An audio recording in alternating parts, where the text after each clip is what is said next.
My name is Rene Vallejo. I'm a retired firefighter. I was born in Austin. My family moved to Fort Worth when I was a teenager. I moved back to Austin because I loved Austin when we left and wanted to come back as soon as I could. I got in the Austin Fire Department in 1978, so I started in 77. Was just looking for a better job, and a friend told me, you ought to try the fire department, and I took the test twice to get in. I retired in May of 2009. My name is Randy Marino. I'm a native Austinite. So as far as the fire service or fire department with Austin, I did see that as a career when I was growing up. I got it introduced to the fire department through a friend. So I gave him a ride, and while I was standing there, they handed me an application and I filled it out. I was at that time working for the University of Texas as a mechanic. Just submitted the application as I thought it would be a good idea to do. I was 25 years old at the time, so I was married, had 2 kids. Didn't think of this as a career, and then I got a call back and said I went to the next step. While I was still working with the university, as I was going through the fire department process, I kept getting a return call. So I came to a point where I had to make a decision whether I was going to take the job or not. It wasn't a guarantee. Once you got into the academy, there was a high failure rate. So it was a challenge to make that decision. And then, of course, I was able to get into the cadet class, finished the cadet class, got assigned to one of the fire stations in South Austin, and then promoted and went to a fire station in East Austin, and then stayed in the department. That's the fire part of my career. I guess what stands out for me is I became very active in the Hispanic community and also in the recruiting efforts of the fire department to recruit firefighters, specifically Hispanics. After that, I also was very involved in the labor movement with L.U.L.A.C, L.A.C, some of the other organizations within the Hispanic community. After my tenure with the union, went to work for a state representative, got involved in a lot of legislation. The highlights of my career were the challenges to the institution, both the AFD institution of inclusiveness, and then also within the labor movement. The advocacy roles that I played to remove barriers for both entry and advancement in the fire department. My name is Eddie Pettis. Currently, I'm a fire specialist, which is a driver in the Austin Fire Department. I started my firefighter career in El Paso, which I was born and raised. My mom was born in Arizona, but lived in Mexico all her life. She didn't speak any English or anything like that when I was born. So my first language is Spanish. A very difficult time trying to get to school and all kinds of other stuff. So the opportunity came to join the fire department from a firefighter that I had became friends with. An El Paso firefighter. His name was Joe Baca. And he pointed me the right direction because it was kind of a challenge on how to become a firefighter. It's not like you can pick up an application anywhere. He showed me how to apply and get into the fire department, and I became a firefighter in El Paso in 1992. I was there for about 5 years. And during that time, I further educated myself with acquiring a computer science degree and associates in English and sociology. My friends kept bugging me to come to Austin because that was the tech city. And I told them that I couldn't really move because I was married to my job. And it was a career job. And they asked me, well, why don't you do both? And since we have a lot of time off, I thought that was a good opportunity. So I was already a certified firefighter with 5 years experience. I came to Austin to apply for the Austin Fire Department, and I had to apply 3 times before I got hired. The first day that I got here to apply for the fire department, Randy and Frank Alvarez were there, which were the president and representative of the Hispanic Firefighters Association, which I immediately took to, and they showed me the ropes. I eventually got hired in the Austin Fire Department. I became Randy's protege and tried to learn everything that I could from him through the years. Now I'm in my 27th year, and during that time I started the Austin L.U.L.A.C Firefighters Council within the fire department. Hispanic firefighters became inactive for a little while, but we reinitiated the association officially with the National Hispanic Firefighters Association. So we're kind of two organizations working together. Hey, Philip. Yes, can you hear me? Yeah, you want to introduce yourself? My name is Philip. Last name is Rangel. It's not Felipe. I always get a hard time about that. My mom put Philip on my birth certificate. Been in the fire department for going on 28 years. I was in law enforcement before with the sheriff's department. I knew that wasn't going to work out because I saw a lot of family and friends coming through the system, and that was just something I couldn't do. So I went the fire department route. The first time I applied, I did get hired, and Eddie Perez was actually in my cadet class. After getting out of cadet class, I went to fire station number 5, which was the heart of East Austin. It was a majority Hispanic, about 50-50 Hispanic, 50% Black, and it was mainly a geriatric population, and it was a pretty violent side of town at the time. I did work with Rene Vallejo. He came and worked at Station 5 for, I think, about 2 to 3 years. He was our driver. He did impart a lot of knowledge in us during the time that he was there, which was priceless, being that, he joined the department in the 70s. Ed Bettis said Frank Alvarez was a huge part in, kind of teaching him the ropes. And I know Randy Moreno also was a huge advocate, the Hispanic firefighter movement. And we were kind of on the cusp of the old generation, the old way of thinking, where people would call us out of our name, based on our color. Me personally, my dad, he was a truck driver, and all his co-workers were white guys from the country. So, we kind of grew up with those children, and being raised just like Ed. English was my second language. But that really helped out when I became a firefighter, because as soon as I went out to the fire station, Laura Stevenson, she was in charge of public education. I immediately saw an opportunity to teach the Spanish-speaking children the importance of fire safety. So I did that on my off days for 7 years, and I was her go-to person for Spanish-speaking. I think in about 2001, which would have been my 3rd year in the department, Mike Martinez approached me and asked me if I wanted to be on the bargaining committee. When I said yes, Rene Vallejo was also on the bargaining committee for a couple of years, and even though it didn't pan out and they went with another one in the future, we got involved in the politics of it all. We were able to see things from a different perspective, from the management point of view, and so that really helped out. Been married 30 years, I got 3 kids, and I plan on retiring in about 5 or 6 years. Cool, thanks. I retired in 2011. After that, I was very active in the union.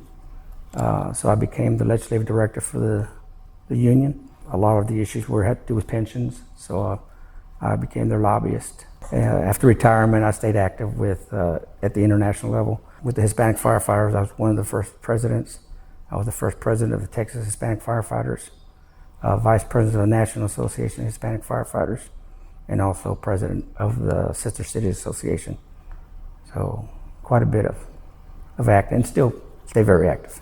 I've been very busy in my retirement, busier. I didn't expect to be so busy, but I have 9 grandchildren, and I adopted one of them when he was 3, and he's now 15. Well, he has a diagnosis, so he's a special ed student, and he just kind of requires a little extra help, and I've made it my goal to get him through school, and he's doing pretty well, So I spend a lot of time helping him. When I adopted him, he was in a program called Head Start that is just for children who are a little behind preschool. And then I became involved in Head Start. I was on the Parents Council for Head Start, and they also Meals on Wheels in Williamson County, and they provide low-cost housing, but I was on the board for that. And then after my son got out of Head Start and went into public schools, I became the treasurer for the PTA. And then after I got out of that, I was always interested in the Retired Firefighters Association. I never could go to their meetings because there was always conflicts on meetings with the other meetings I had. But when I started going to that, in a short time, I became the secretary. So I was secretary there for 4 years. And then now I've been president for 3 years. They're 2-year terms, so I have the one more year. Busy in my retirement. And I have fun. I have a lot of fun, too. I enjoy the Retired Firefighters Association. What I like about it is it keeps me in touch with a lot of retirees. I guess what I don't like about it, when things happen that require attention, like pension issues, things like that, sometimes there's lots of phone calls and emails and talking to pension board trustees, et cetera, but it's just part of the territory. So, I got married. I have 2 kids. They're both in junior high and high school. And I'm soon to be a lieutenant here, so I'm a little excited about that. And that's kind of my career in a nutshell. Talk to me a little bit about the Hispanic Firefighters Association. Well, one didn't exist. I think the only organization at that time existed was the union. I guess you can go back to what motivated the Hispanic firefighters. Around 1994-95, there was a Attorney General's opinion that disallowed affirmative action. A lot of us older firefighters that started the fire department, the first generation were hired prior to a consent decree. And then there was a group that was hired under the consent decree. And then when the consent decree expired, there was a lot of concerns from the fire department about the issue of maintaining diversity. One of the challenges was, institutionally wise, the state of Texas controlled or had largest say on how you were hired and fired and promoted in the fire service. So that was State Civil Service Law, Chapter 143. So what ended up happening, not only did the Austin Fire Department have challenges diversifying its ranks, many other departments did too. Your major departments, Houston, Dallas, San Antonio. Not so much in the South Texas because the majority of the community was Hispanic, so you pretty much had a large number of representatives. The obstacle that kept more minorities from getting hired was civil service law had one way and only one way of being hired, and that was through a 100-question test. And the people who got hired were the ones who did the best on the test. If you look at that from the statewide challenges, many departments, Houston, Dallas, Fort Worth, Austin, were having the same challenges as far as departments. And many of those had gone through consent decrees like Austin. So there was an effort at the state level to organize Hispanic firefighters. At that point, I think the highest ranking Hispanic firefighters in Austin was Captain Paul Maldonado. The fire chief at that time was Robin Paulsgrove. This is 94-95. So a couple of things that, again, I point to. 94-95 was instrumental because that was when affirmative action was ruled unconstitutional. So the department took an interest on how to diversify and not have to go back and through litigation to have to address the lack of minorities in the fire department. During that time frame, we were very active, several of us, myself and Frank Alvarez, Alfredo Valencia. Many were involved in the recruiting effort. The fire department, which under Chief Paulsgrove, reached out to those who were active and were involved in the fire department. And asked us to help recruit. So that's how we got involved with L.U.L.A.C and some of the organizations. So we would go to these recruiting events. And we recognized pretty quickly that the barrier that would exist was civil service law. So we were invited to Dallas to attend a organizational meeting of cities throughout the state of Texas. The Texas Hispanic Firefighters were the ones who organized it. Of the group, there was an effort to elect officers. So Dallas was the organizing.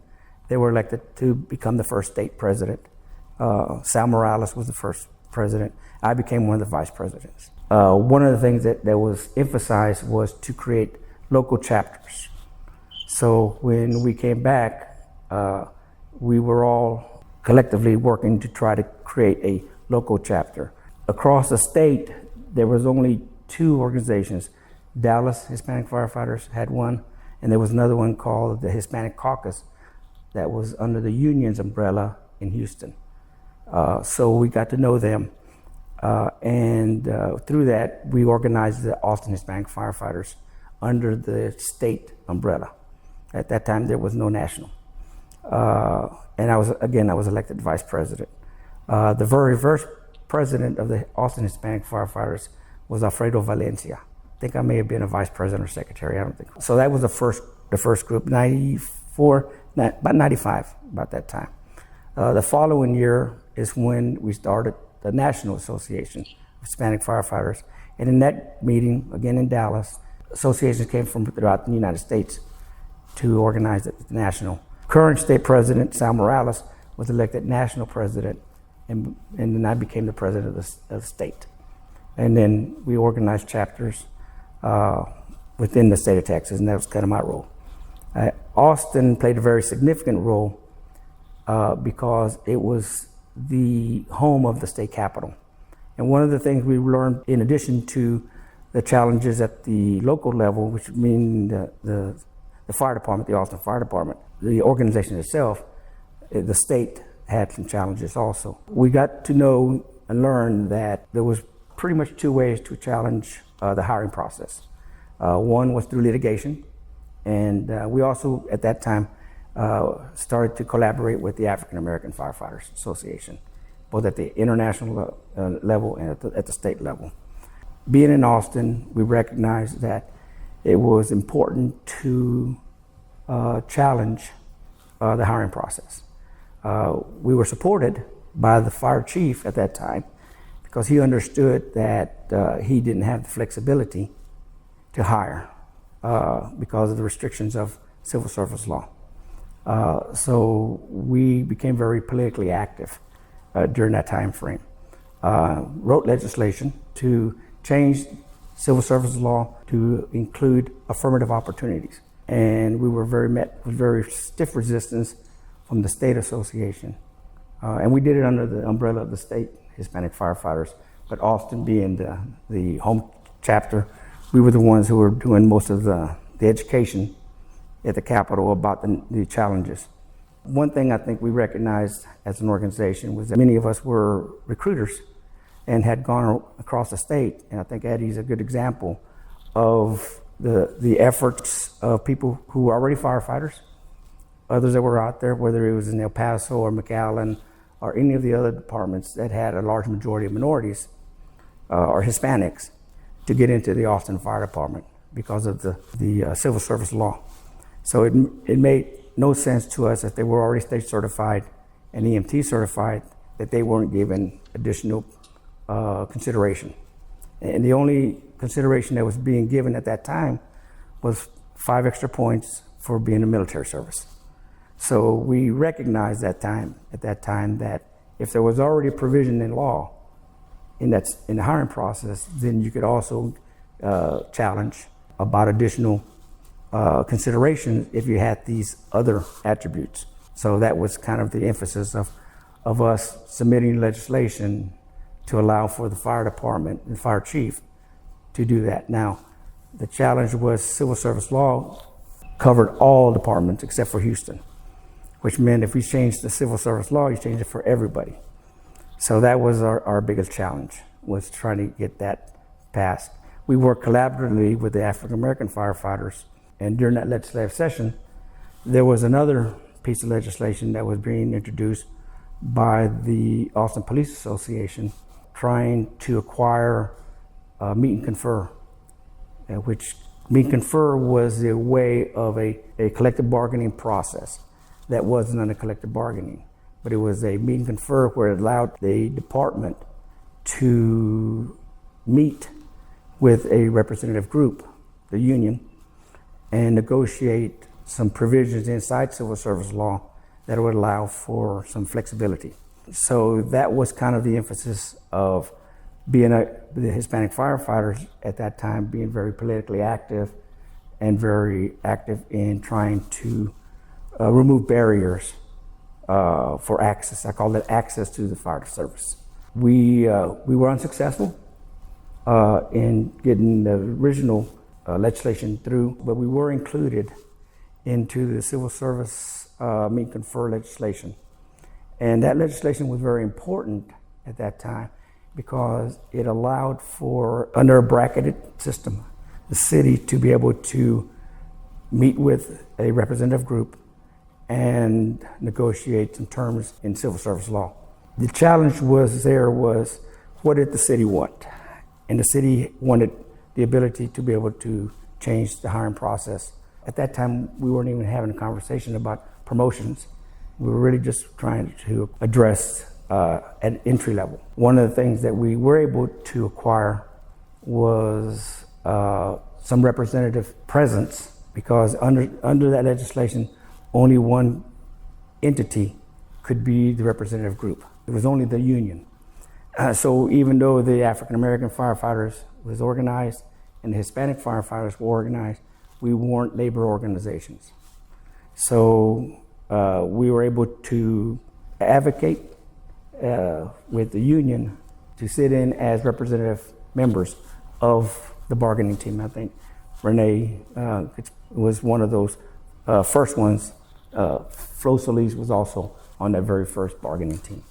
And it made it very important for us to be able to speak from the perspective of the Hispanic organization. One thing that was important, well, a requisite, was you had to be a union member to be able to represent, be on the bargaining team. So many of our members were non-union members, or some were non-union members. We recognized that we weren't going to be successful unless we were able to be at the table. So many of our members were union members. So that's kind of what initiated the Hispanic firefighters. What was unique to the Hispanic firefighters was not only that we deal with issues that had to do with diversity, but we also had a community. And there was a lot of emphasis during that time to be a representative group in our community, specifically with language barriers. At that time, there was also a group called the Amigos en Azul, who was the Hispanic organization of the police department, who we also collaborated with. One of the things that they were able to do was get an assured representative seat on their meet and confer process for the police union, and they were actually representative of the Hispanic Police Association. We weren't able to do that on our end, but we recognized that there was an opportunity to be recognized as the representative of the Hispanic firefighters. One of the benefits that was acquired was to get what we at that time called bilingual pay, and that was negotiated, and we were able to negotiate that as far as the Hispanic firefighters. Of the community in Austin, there was a segregation line east of I-35, was primarily the Hispanic community. Many of them were native Spanish speakers. Plus, there was also a large influx of immigrants. Part of what he's talking about too is the main issue is that the current diversity in the fire department at that time was about 85% Anglo and about 10% Hispanic, even less African American. The challenges with the bilingual pay was that if you had a 911 call and somebody was having a medical emergency that didn't speak English, and individuals that were from emergency service would show up that didn't speak their language, their medical outcome would suffer or die. So there was a delay in trying to get them the help that they wanted, which would defeat the purpose of the 911 response. So the bilingual pay was tailored specifically for that, to serve the community that didn't speak English. And that was kind of the major driving force behind it, correct? Yeah. And there was a lot of emphasis on, at that time, our leadership of the fire department, which was Robin Paulsgrove. He recognized the value of diversity. In addition to that, he understood that if he was given flexibility in the hiring process, then he would be able to hire more Hispanics. One of the provisions under Chapter 143, it also included the ability to appoint. A department was only able to appoint so many assistant chiefs through population. So if you had so many members of the department, you can only get so many assistant chiefs. He recognized that it would take years to get to a certain level to be able to appoint a Hispanic or an African American firefighter without a lot of pushback and/or litigation. So a lot of things that happened during that time period was, as the gains we were making within the civil service law, a lot of the Anglo firefighters were very resentful and were always challenging. So there would be lawsuits filed against efforts of diversity. So one of the challenges that had to be made was, how do you appoint someone from a lower rank to become an assistant chief? And the norm had been, a certain person or a certain quality. So Robin Paulsgrove was, I think, foresight enough to recognize that in the civil service law, your ability to appoint an assistant chief came from the ranks of an officer rank. So to be an officer, you had to be a lieutenant or above. He recognized that if he were able to appoint at the captain's level, he could appoint a captain to an assistant chief. So the very first captain to be appointed to an assistant chief was Les Bunty, an Anglo. He became the first assistant chief to be appointed under that being conferred process. That laid the groundwork for the next opportunity to appoint an assistant chief, and that's when he chose Paul Maldonado to be appointed to assistant chief, thus removing the argument of whether can you appoint a captain to an assistant chief. So that's kind of where that practice started. Okay.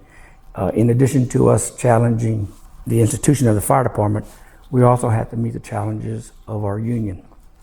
Many of the union was mostly Anglo, and it was difficult. I have to deal with the stigma of having organized under the Hispanic Firefighters and being called divisive, splinter groups. There was processes within the unions that if you did not meet your oath as a union member, you could be removed from the union. And our efforts at the Capitol legislatively were also perceived as being not in line with the union. So many of our members were singled out by the union and were the efforts to be removed from the union during that time period. That kind of tells you how we got involved with another organization called L.U.L.A.C, under the FOCIO, Labor Council for Latin American Advancement. Our members, myself primarily, were a member of the union, but also a member of L.U.L.A.C. So as they were trying to challenge us, Alfredo Valencia and myself, because we were actively promoting and supporting legislation that the union was against, we were supported by the other groups within the labor movement. The attorneys, there was a time period where we really had a lot of support, both at the state level. The other, I think, important part was at the local level, we had city council members that were also Hispanics. And at that time, there was that one specific city council member named Gus Garcia who advised us or gave us a lot of advice on how to advocate for change. So we were able to get support from our elected officials during the contracts. They were the ones who were able to support us. So we had some protections, I'll just say that. At the local level, from the city council, there was Gus Garcia. Primarily at the state level, that would have been Gonzalo Barrientos. Well, Gonzalo Barrientos was a state senator, and he carried our bill, 879, if I remember right. And that was the bill that was submitted to provide flexibility to change civil service law that would have given the fire department the ability to change the hiring process.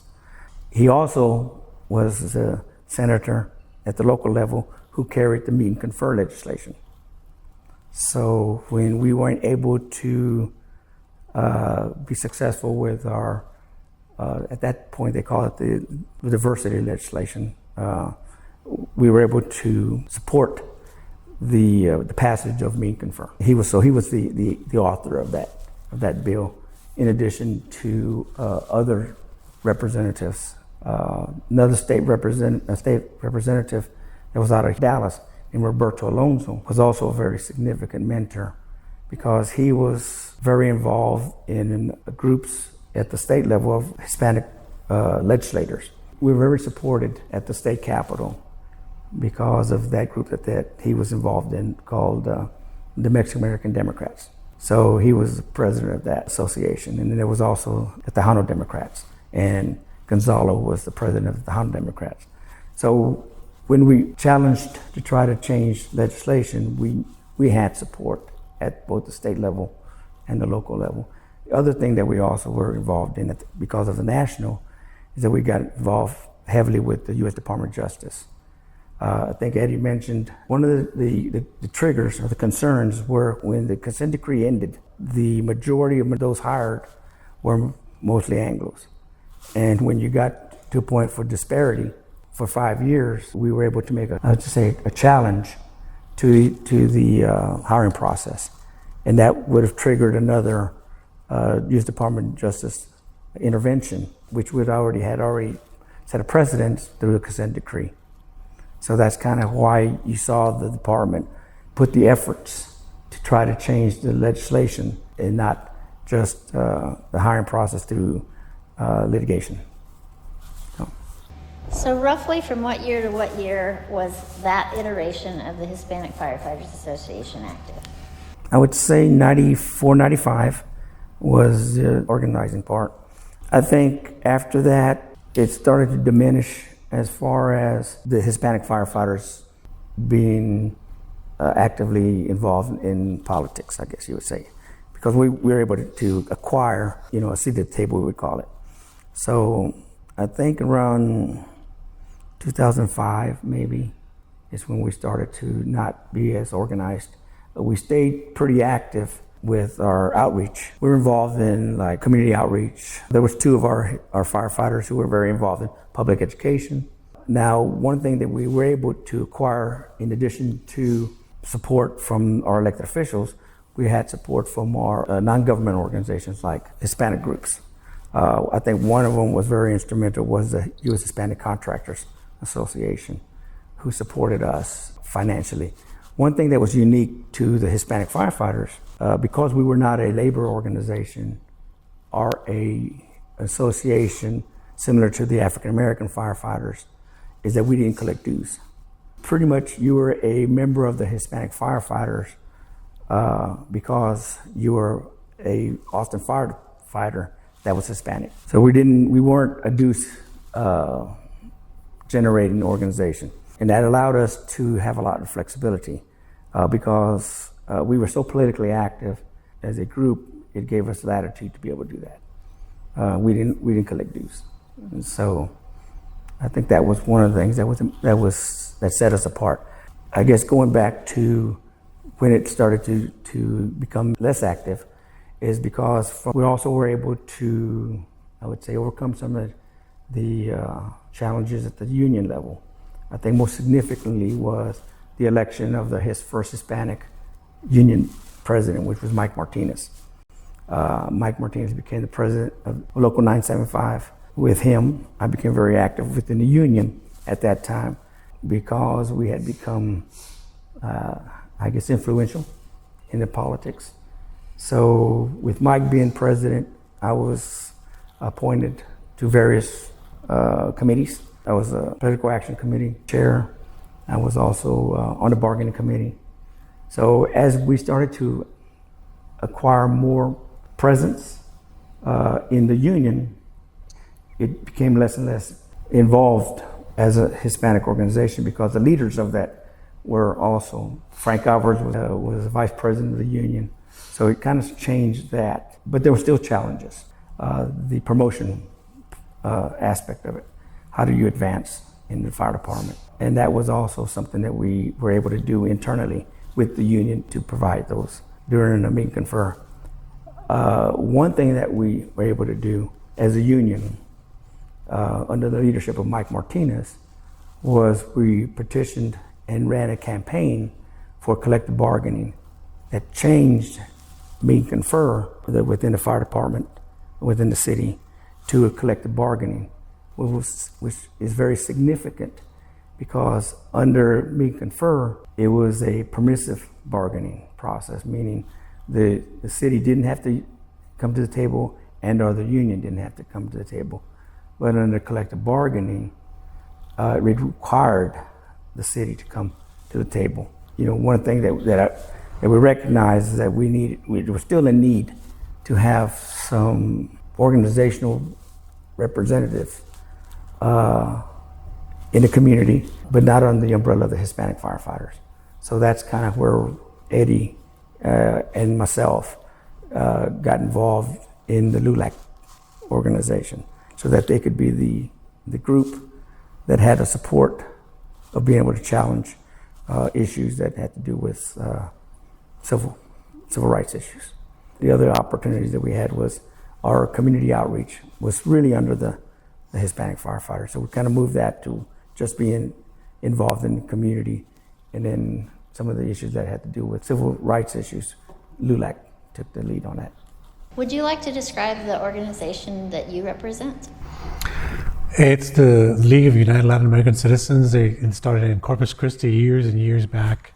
They mostly do civil rights and advocate for the advancement of Latin American citizens. But they've been active a very long time. They're very influential up all the way to Washington, D.C., and they have a lot of influence in writing legislation and laws for civil rights. The need for that became kind of obvious in the fire department to gain more political influence within the fire department, because part of the reasons that we would go towards this end is because some of the issues that were important to us weren't important to the union, which was majority Anglo. So in order to address the issues that we wanted, that we thought were important to Latinos, we had to start these organizations, because if we went to the management of the fire department or the union, it wasn't just like, hey, this is important to us, and they didn't say that it wasn't important to them, but it was just not something that they were concerned about. So we had to kind of like force their hand, so to speak, and think of something on how to gain more ground as far as the equal opportunity was concerned. And the Hispanic Firefighters Association, which was still in their inception, was very influential in doing that, but they needed that extra push to do what we needed to do, and that's where L.U.L.A.C came in. We reinitiated the Hispanic Firefighters Association, and now we made it a combined organization that works together. But L.U.L.A.C has more of the political influence all the way up into the federal government. And with the help of all the district representatives, the state representatives, and the national, then we address some of our issues through that, which is a little bit of a disappointment, because when we would ask or try to make changes within the fire department, it was instant resistance. It was not, let's do the right thing. It was none of that. It was, why should we do this for you? And part of that was the hiring process, which I think is important to highlight, because the reason I applied for it 3 times was because there was different processes in effect. And I think, Randy, if you could explain how that happened and the changes in the hiring process when I got hired. Well, again, I spoke to civil service the law, chapter 143, and it was very restrictive. One of the things that the union recognized was if they used the hiring process as their bargaining chip, then it allowed the fire department to be able to change the way they hired. A lot more emphasis was given on the oral interview process. It wasn't a make or break if you didn't score very high. You just had to meet a certain threshold and then move on to the next level. So the hiring process became more subjective, and it gave the oral interview board the ability to look at additional things other than what their test scores were. I think one or two times there was also a change in the law where you had lateral. You could hire someone who was already a firefighter and hire them into a separate class, a different class. And it was tested out a couple of times like that. It did bring a lot of more awareness that you didn't have to just use one process to get a firefighter. I think a lot of things that we always had to deal with was the perception, the stigma of being hired under a different process. The perception was you changed the hiring process and lowered the standard. Okay, and when you lowered the standard, it meant that you were getting less of a good firefighter. We had to change that perception. So anything above a 70, between 170, you were still qualified to be a firefighter. So what other things did you bring to the table? And we wanted to emphasize that. What were things other than just being able to pass a 100-question test and emphasize those? We argued that gave you a better firefighter than just someone who could take a test, in saying that you were not lowering the standard, we're actually increasing the standard. So that was kind of our back and forth on the hiring process. The promotional process was another challenge because as much pushback as we got, they were only having to protect, or let's just say support, the hiring process for people who weren't firefighters. So it really didn't affect a active member of the fire department. It was when we started to address the disparity in the promotional ranks, and how do we change that? There were no captains. There were very few battalion chiefs because that process was no different than the hiring process. You still had to take a test, and whoever studied the most and got the best and had years of service were promoted first. So I think as big a challenge as it was to change the hiring process was the promotional process, because that actually affected firefighters who are going to lose out on their promotion opportunities. And to this day, I don't think we're still not as representative, but there has been some gains. When I came in, the diversity was still over 80% white and about 11-12% Hispanic. The reason I asked Randy to explain that is because the straight test that they would give us was written to a certain grade level, and some of those were, it didn't really measure how a firefighter would be or operate or what kind of person you were going to get. And when they advocated for the changes in the hiring process, they came up with the BPAD, which actually measured the experience of previous firefighters that were already firefighters, or people that were naturally mechanically inclined, which is what the basis for a firefighter is because we're always solving problems, and that's the grade of people that you would want. The reason that we would get so few was because of the way the test was built. When I excelled was when they changed the process and actually measured my experience and what I knew and how to do those things, in effect getting a better firefighter for what they were looking for, which would be a better investment for the fire department. Now, the process that they had before, and this process wasn't really, it worked, but if the city would really buy into diversity, they would have more processes in place that would increase that diversity early on. But it's gone so far that we have to play catch up. And because we have to play catch up, we create dissension within the ranks, because it would seem that we're trying to play favoritism with diversity. The city is almost concerned with we just want a body. We don't care about diversity or anything like that. We just want to hire these people and that's it. We don't care about diversity. Because if they did, all the county departments that surround Austin, it's more accessible than the Austin Fire Department. Part of what Randy was trying to do by convincing the city to do lateral moves from one department to another and going through a condensed academy is you're already getting a firefighter. All you have to do is educate them on our policies.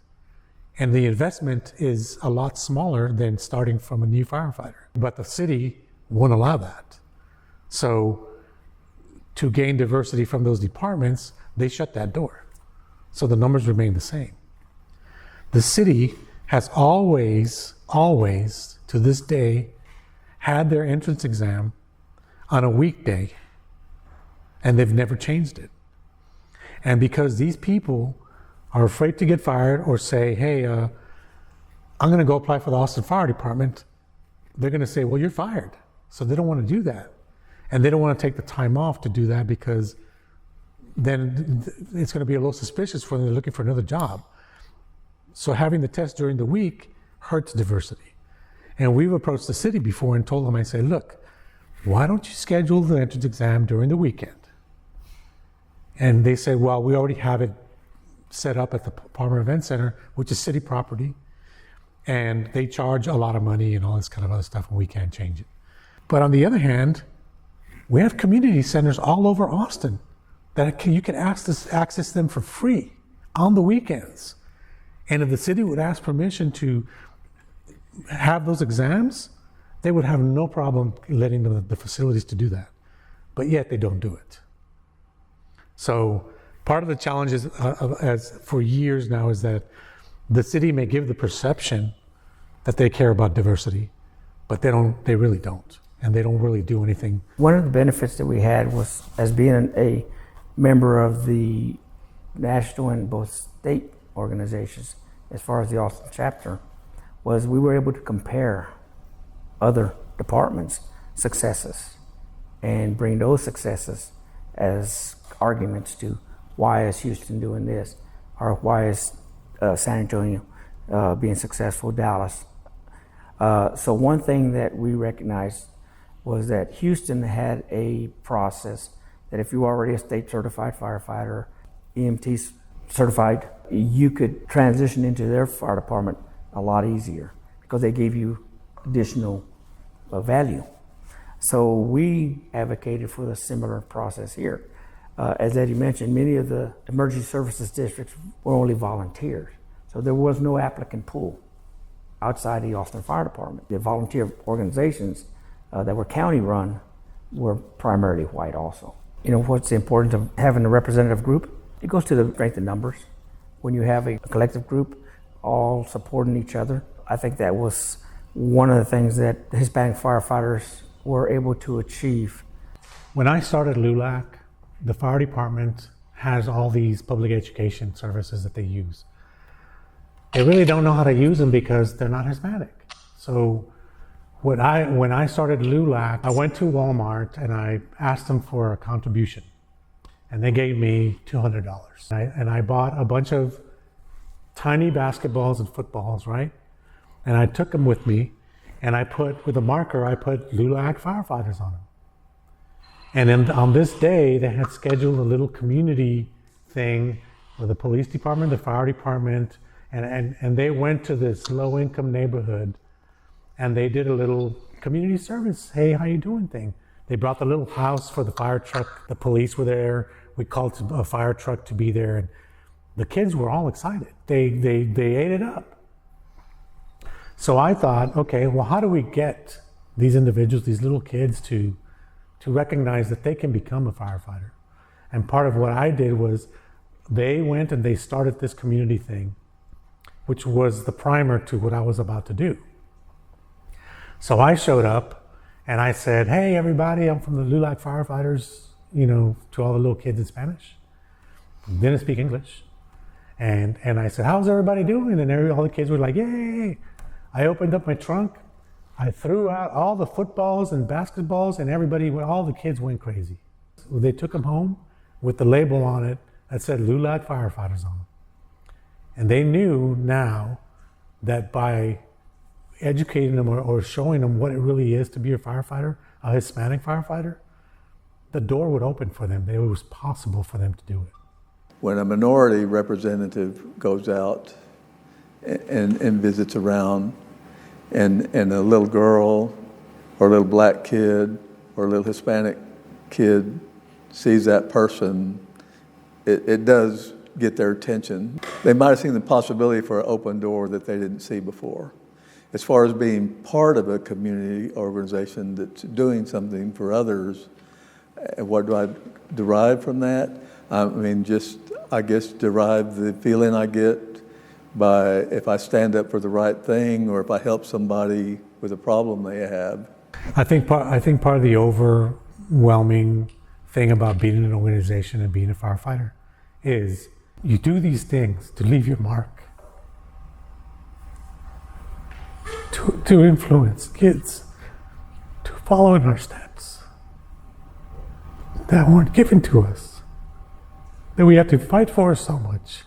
And that's what bothers me, is that we get so much resistance from people that bleed red just like us. And it really bothers me that we have to go through those things to get what they get without even trying. I don't want my kids to be firefighters. I don't want them to be going through this. I don't want them to experience what I've experienced. Even though a firefighter is an honorable job, I would not encourage them to work for this organization. And it pains me to see other people going through that they shouldn't, just because they're different. And that's why I fight so hard in this department to make those changes. And then return, I get a bullseye on my back so they can go after me for those things. And they have. Unsuccessfully, but they do. But it's not about us. It's about our community. The community, we exist because of our community. The community is what pays our checks, what buys our fire trucks, what does everything. The community pays for all that, and we owe it to the community to try to match the diversity of our community. It goes to the strength of numbers. When you have a group and you have a collective group all supporting each other, I think that was one of the things that Hispanic firefighters were able to achieve.